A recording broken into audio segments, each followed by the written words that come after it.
Kembali lagi di Prabu Live. Yang mau kepo saksikan gosip-gosip hari ini, selamat menonton. Ada agenda sidang apa, Pak? Ya, terima kasih teman-teman media, selamat siang. Bahwa hari ini di ruang sidang 4 agendanya adalah replik dari pihak jaksa terhadap pledoi kita yang kita sampaikan 2 minggu lalu.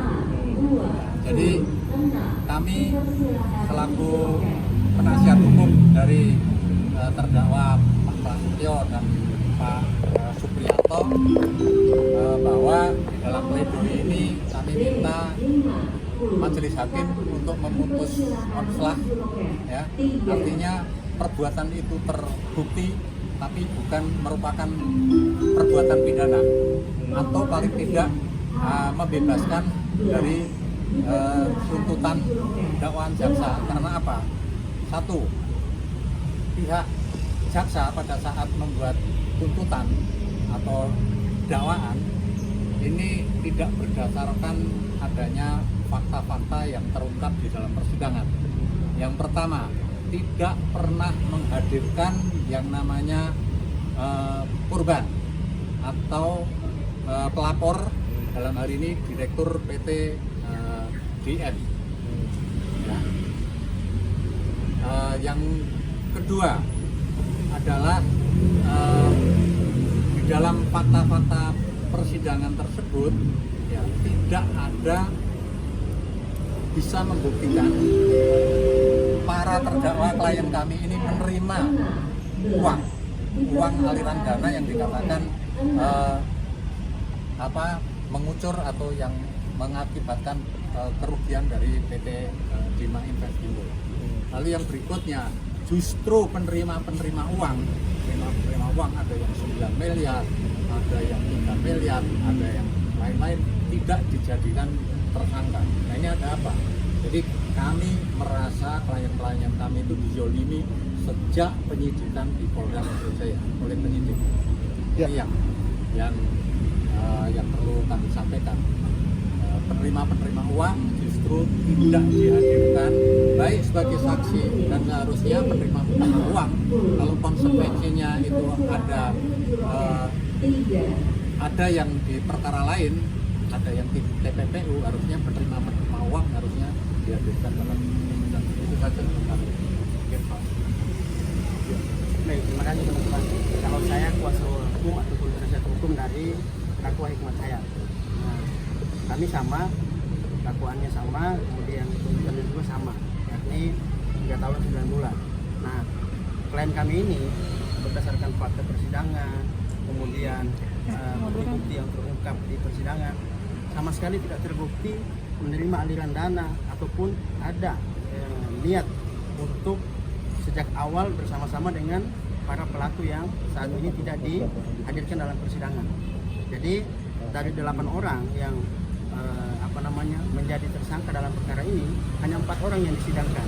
Nah, pertanyaannya, kenapa yang 4 yang disidangkan?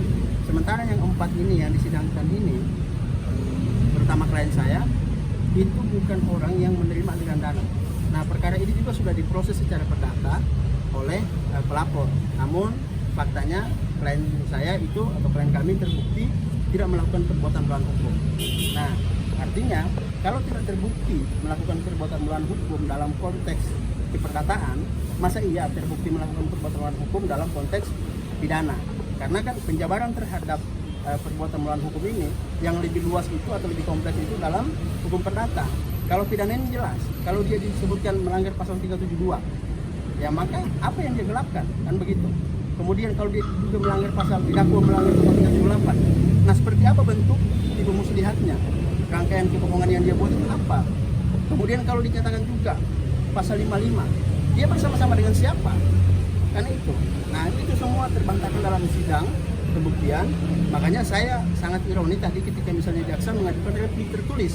Di dalam repliknya itu diantaranya menyebutkan bahwa terkait dengan bukti-bukti yang kami ajukan itu hanya sifatnya non ilmiah karena belum diuji secara ilmiah terkait screenshot chattingan, pembicaraan dan lain sebagainya. Nah, pertanyaannya adalah apakah kami sempat untuk menguji itu semua? Sementara kan perkara ini berjalan begitu cepat, persidangan pun begitu. Ada waktu yang sudah diatur. Nah, sehingga kami kuasa hukum Pak Hikmat Hayat harap dengan bukti yang kami ajukan itu, majelis hakim yang mulia yang menangani perkara ini tidak menutup mata terhadap bukti-bukti yang kami ajukan. Karena dari lubuk hati kami yang paling dalam, kami yakin dan percaya bahwa majelis sudah tahu seperti apa duduk perkara ini. Demikian. Ya, ada alasan dari pihak hakim untuk ketidakhadirannya pelapor gimana? Nah, apa sudah sempat ditanyakan? Untuk ketidakhadiran pihak pelapor ini memang sejak awal sudah diketahui oleh majelis hakim. Tapi untuk proses pemanggilan secara formil administratifnya itu sudah dilaksanakan. Namun tetap tidak hadir, tapi tetap dituntut seperti itu. Nah, kedepannya kalau misalnya ini sudah diputus dan kemudian mereka dinyatakan bersalah, ya mungkin kita nggak tahu ya seperti apa prosedurnya. Kemungkinan mereka tetap akan dikejar atau dicari oleh jaksa karena statusnya akan jadi DPO seperti itu. Tambah lagi bahwa replik dari penuntut umum, ya, jaksa penuntut umum pada tanggal 18 November 2024 ini tidak bisa mematahkan pledoi kami. Bahwa pledoi kami itu ada 3 hal pokok yang tidak terbantahkan. Yang pertama, bahwa klien kami ya perkara nomor 758 PIT B 2021 PN Jaksel. Yang pertama, terdakwa tidak ada mens rea, tidak ada niat jahat, tidak ada niat jahat. Yang kedua, tidak ada double offset, ya, tidak ada double offset. Lalu yang ketiga adalah tidak ada meeting of mind dalam arti karena ada pelaku lain yang juga tidak dihadirkan, yang sama-sama terdakwa. Justru kami bisa mengatakan bahwa pelaku adalah orang-orang yang tidak dihadirkan, tidak mampu dihadirkan oleh jaksa penuntut umum, yaitu Eki Saimoras, Sipumeang, dan kawan-kawan. Oke, untuk sidangnya berapa kali? Untuk apanya? Untuk sidangnya